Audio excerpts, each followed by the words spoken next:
Kita ke informasi pertama, pemirsa. Presiden Prabowo Subianto menerima kunjungan Ketua MPR Tiongkok Wang Huning di Istana Kepresidenan Jakarta. Keduanya diagendakan membahas kerjasama antar negara hingga diplomasi parlemen. Suasana penyambutan berlangsung hangat dan penuh persahabatan yang mencerminkan eratnya ikatan kedua negara. Kunjungan ini menjadi momentum penting memperkuat hubungan strategis dan kerjasama bilateral Indonesia-Tiongkok, khususnya untuk pembangunan kemitraan di masa depan.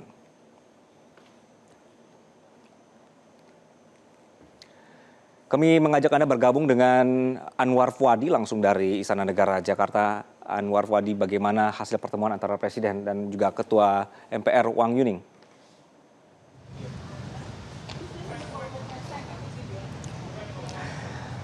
Ya, Anggi, Presiden Prabowo Subianto baru saja selesai menerima kunjungan dari Wang Huning yang merupakan Ketua Komite Nasional Konferensi Konsultatif Politik Rakyat Tiongkok (CPPCC) atau yang sederhananya ya Ketua MPR Tiongkok.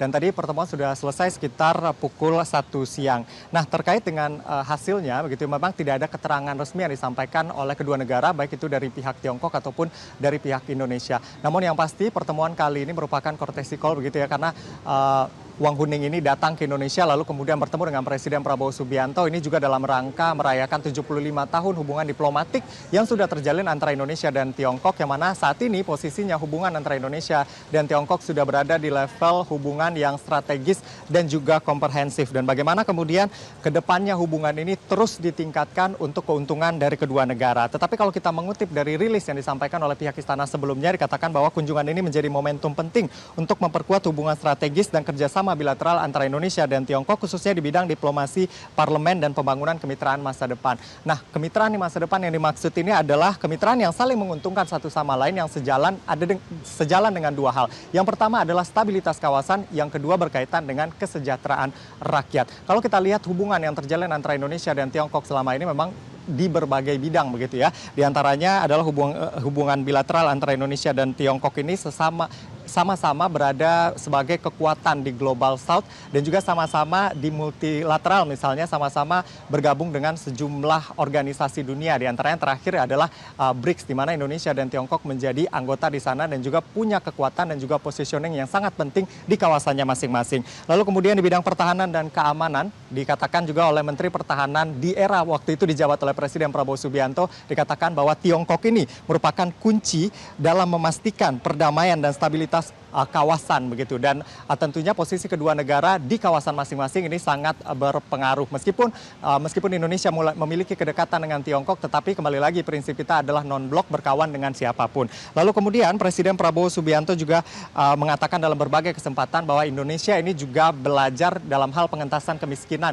dengan Tiongkok, dan tentunya Tiongkok ini sudah berhasil melakukan itu melalui program-program pemberdayaan masyarakat yang dilakukan selama ini, dan ini juga yang dilakukan di Indonesia. Kita tahu sejumlah kementerian, misalnya ada Kementerian Transmigrasi, ada BP Taskin, ini juga sudah melakukan kunjungan ke Tiongkok untuk mempelajari bagaimana kemudian pemberdayaan masyarakat dilakukan untuk mengentaskan kemiskinan, dan itu terus yang akan digenjot karena memang target dari pemerintahan Presiden Prabowo Subianto di tahun 2026 ini salah satunya adalah 0% kemiskinan ekstrim. Itu yang diwujudkan salah satunya belajar dari keberhasilan Tiongkok. Lalu kemudian untuk kesejahteraan rakyat ini, pertumbuhan ekonomi juga menjadi hal yang sangat penting. Salah satunya ini bagaimana kemudian perdagangan antara kedua negara ini terus ditingkatkan agar bisa menghasilkan keuntungan bagi kedua negara. Kita lihat perdagangan neraca dagang Indonesia dan juga Tiongkok di bulan Januari hingga Oktober ini volume perdagangannya ini cukup tinggi, yaitu 122,64 miliar dolar Amerika Serikat. Meski demikian ini masih Indonesia masih defisit 17,74 miliar dolar Amerika Serikat, dan